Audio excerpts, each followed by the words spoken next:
And to get more insight on what's happening, we are joined by Mr. Jim Kavanagh, political analyst and blogger, joining us from New York.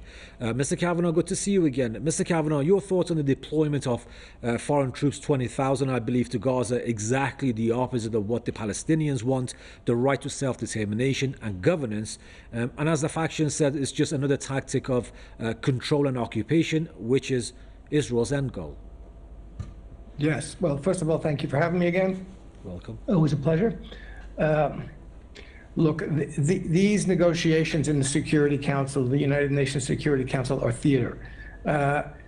Nothing is going to come out of them that's going to help the Palestinians. 20,000 foreign troops are going to be there to police the Palestinians on behalf of Israel. They are not going to police Gaza's borders in the sense that they will force the Israelis out of that 58% of Gaza they now occupy. They're going to police nothing but the remnant, the Palestinian remnant of Gaza, and make sure and try and disarm Hamas. They're there to act on behalf of Israel. Nothing that comes out of the UN Security Council is going to be allowed to function in a way that benefits the Palestinians. And everybody has to realize that. We're in a very difficult situation now. Gaza has already been partitioned. We are watching a miniature version of 48 with the whole territory of Palestine partitioned. Now we have Gaza. Israelis already occupy and control 58% of the population of the territory, as opposed to the 53% what they were supposed to get. They've already stolen another 5%. They are never going to leave there. Nothing that comes from the Security Council is going to force them to leave there until they're forced out by some other force. And what the project here is to rebuild their section of Gaza, which is going to be theirs forever until they're kicked out, unless they're kicked out, and to let the Palestinians and the Palestinian remnant of Gaza starve and die and have make it impossible for them to live, to force them out or entice them out with, I saw a thing today with some organization offering Palestinians way out and transport and visas and citizenship in other countries as long as they gave up their Palestinian documentation. So this is what we're in for. We're in for an Israeli occupation of 58% of already extent. Nobody's fighting it. The UN isn't going to put a force in there that's going to fight it.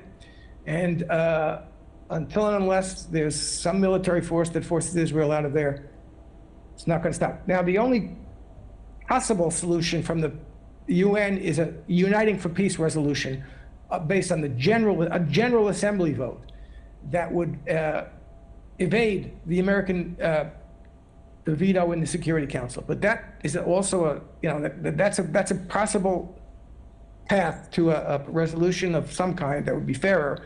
It's going to be very difficult. It would require countries like Russia and China to push for it, to insist on it, and to have conditions for a military force that would go in there that would be fair and get the Israelis out. And provide, why are the Israelis still controlling what goes in and out of Gaza? This is disgraceful. Who's going to stop that?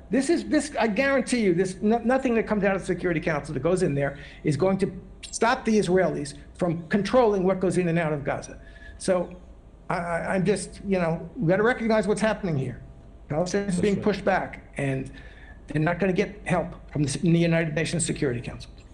That's why, Mr. Kavanagh, they call it the so-called ceasefire, because it's not the ceasefire that was agreed upon. Mr. Kavanagh, before we let you go, what about the Arab countries' stance? Some of the Arab countries' stance, special neighbors. We haven't seen much from Russia and China, but we expected, or the Palestinians at least expected, something from the Arab or Muslim countries, especially their neighbors.